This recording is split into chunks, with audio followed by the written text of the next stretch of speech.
Kim Porter's and Diddy text messages revealed in court. The courtroom was silent as the judge gave a slight nod. A hush fell over the room as the prosecutor stood, holding a file that had sent tremors through the celebrity world.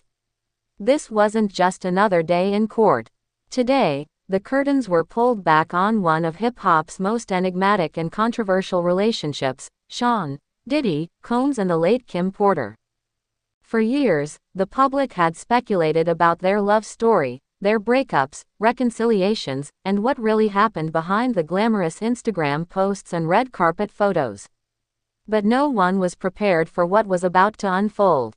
As the courtroom projector flickered to life, a series of text messages appeared, messages exchanged between Diddy and Kim Porter in the final years of her life.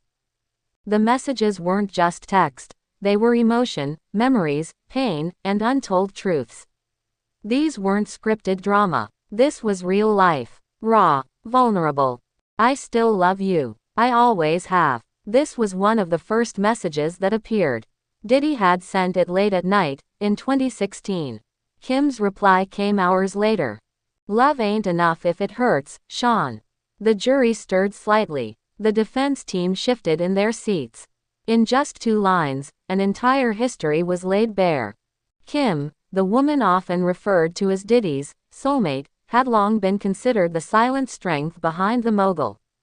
She kept their life private, their kids grounded, and their chaos contained. But the text messages painted a different picture. One filled with heartbreak, confusion, and a longing for peace. You make promises, and then you disappear, she texted in March 2017. I'm trying to protect you, Diddy replied. No, you're trying to protect your image. But who's protecting me? The courtroom felt the weight of her words. These messages were not presented just for gossip. They were part of an ongoing legal investigation into Diddy's alleged pattern of controlling behavior and psychological manipulation in his close relationships. The court was attempting to establish whether Diddy's past behavior had created a toxic environment that led to lasting damage for those closest to him.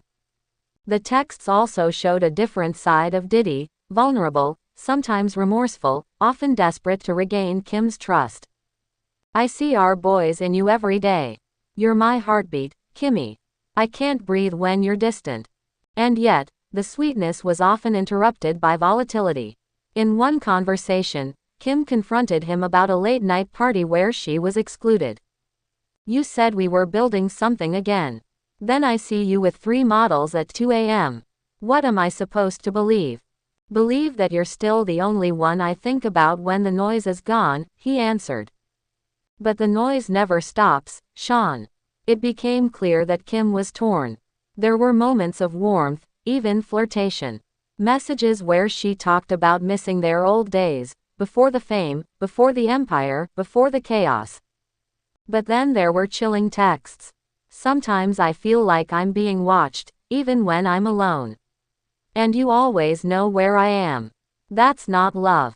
This message, dated just months before her untimely death in 2018, cast a dark shadow. The prosecution argued that this pattern of surveillance, emotional control, and erratic communication contributed to Kim's increasing isolation. In one particularly emotional text, Kim wrote, I want peace, Sean. That's all I've ever wanted. Not private jets, not Bentleys, just peace. For me, for our kids. Her plea felt like a haunting echo in the courtroom. Diddy's legal team argued that the messages were taken out of context. They presented screenshots of more lighthearted exchanges, jokes, shared parenting moments, and family group texts that suggested harmony and mutual care. But as the days went on, a broader story emerged. Not of a monster, but of a man battling his demons, and the woman who tried to love him through it all until she no longer could. 7. The final text shown in court hit everyone like a thunderbolt. It was sent from Kim's phone just days before she passed. I don't know how many more chances I can give you, Sean. My spirit is tired. I love you, but I need to love myself more now. There was no reply. Some believe that Kim's passing was natural. Others whisper that the truth may never be fully known.